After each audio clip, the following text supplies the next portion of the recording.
Chinese stocks brown. Brown. Chinese stocks brown. Brown, brown, brown, brown. Welcome back to Strongman Personal Finance. So my redemption has arrived. I am free of all the haters that have bashed me for buying Alibaba stock, because now I'm up massively on China. That's right, I made so much money. I'm just kidding. I'm not a lying scammer like Jeremy. I don't reset my cost basis. But we got to talk about what happened. So, as y'all can see, my beautiful Fletch ETF is up 7% in one day because China stimulated their economy. Bob was like in the 90s now. JD, my 80, went up, in the 40s or something. And I see, like, of course, excitement brewing about Chinese stocks. And of course, me being a Debbie Downer, I want to remind people that just because stocks went up for a day doesn't mean you've won the battle of wills that is stock investing, okay? So don't get too excited too quickly because your stonks that have been down for a long time went up a little bit. But I want to talk about what I really want to talk about is what investing in Chinese stocks taught me about investing. And it's actually a good thing that I have held on to these shares as long as I have. Because yes, I still have like 7 or 8K, well, probably 50K now because of today. I still have 7 or 8K invested directly in China through the Fletch ETF.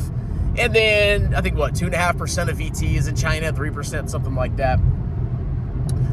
What have I learned? Well, in the stock market, if you publicly publish your portfolio, you have your portfolio out there for everybody to see, you're going to be judged not on your long-term investment after-tax success. You're going to be judged based on whether you bought a stock and it vertical lined shortly afterwards. Humans are not adapted to make money in the long run because we have very short time frames. When we count financial success, we think we're good investors if we buy a stock and it goes up like a year afterwards massively. We make a massive gain. And we say an investment is bad if we buy a stock and then it drops. It drops massively.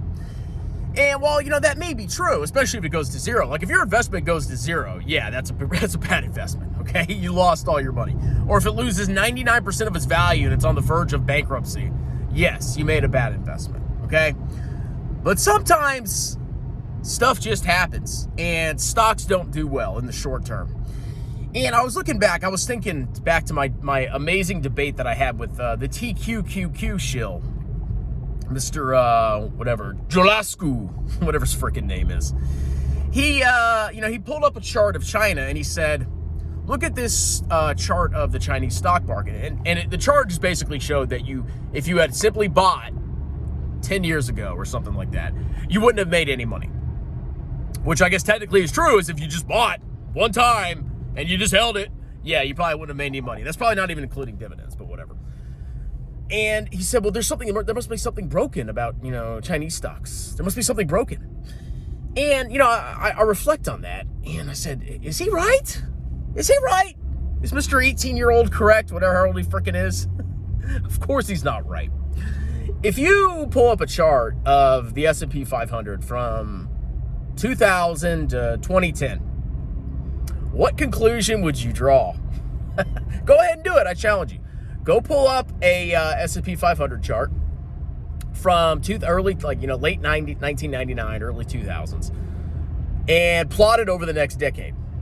What conclusion would you arrive at? There's something broken with U.S. stocks. The S&P 500 has not made any money in the last 10 years. And the lesson that I'm trying to teach you is short-term performance doesn't mean anything. Number one, okay? If you did not buy U.S. stocks, if you didn't dollar cost average into U.S. stocks over the last decade, you're an idiot. I mean, yeah, you didn't make money in U.S. stocks, assuming you bought at the very beginning. But if you dollar cost average over time and you hold and you don't get spooked out of the market, in the long run, you probably have a good shot of making money. And the more diversified you are, I believe the higher probability you have positive returns in the long run. You can buy an individual stock and crush the market. But the question is, will you be shaken out? And, what I learned is like the amount of hate and vitriol that I've received for how much did I put in China? Probably like 10, 11 grand total. So I lost, 30% in BABA or something like that. And then I sold it and then I bought the Fletch ETF. So I lost a couple grand on BABA. And the amount of hate that I get for losing a grand on a speculative investment over a 2-year time horizon was incredible. And it really struck me. It's like, man, I can see why people buy stuff that goes up a lot and sell stuff that goes down a lot. Because the amount of shame that you get, the amount of hatred and vitriol that you get, it's like overwhelming. It's shocking. So, but I wasn't shaken out because my thesis still holds. I don't think China is going to collapse to zero. If you saw the apocalyptic garbage that people were putting out, it's going to zero, the economy's collapsing, it's the end of the world, China's population is vertical lining down, and it's so over, and you don't own the stocks, blah, blah, blah, blah, blah. All that, basically, any bad, negative things always come out when the stock goes down. And only positive, amazing things come out when stocks go up. That's how human psychology works. They like to reinforce why something happened in the past to justify not investing in those stocks. But the vitriol and the hate was like outrageous. And like I truly believe in the long run, I mean, I could be wrong. I mean, there could be a huge war and all Chinese stocks get delisted and the economy collapses and implodes and the country falls into anarchy. I mean, anything's possible. Anything is possible. But I think the likelihood that the entire Chinese economy just collapses forever, it's stupid. I think it's outrageous, okay? Because people, I guarantee you, were saying the same freaking thing when the United States of America, our diverse, beautiful country, did collapse the world economy. We, the Americans, almost destroyed the world economy with our reckless, degenerate speculation in real estate. Now, of course, there were obviously it happened in the rest of the world too, but the big mother of all real estate collapses happened in the United States. And people back there were like, oh my God, it's the end of the world, sell your stocks. There's going to be deflation, and we're in a deflationary spiral. And I think we did have a couple quarters, so I'm not mistaken, of deflation. I remember seeing that. And what would the geniuses have done back then? You bought stocks in 2008? And Strongman would be like, okay, I'm not selling U.S. stocks because they went down for a year or two. I don't think the world, we're in a bad economic crunch, and, we almost blew up the world because we're America. But at the end of the day, I think we're going to recover in the long run. And guess who would have been right? Me. Okay?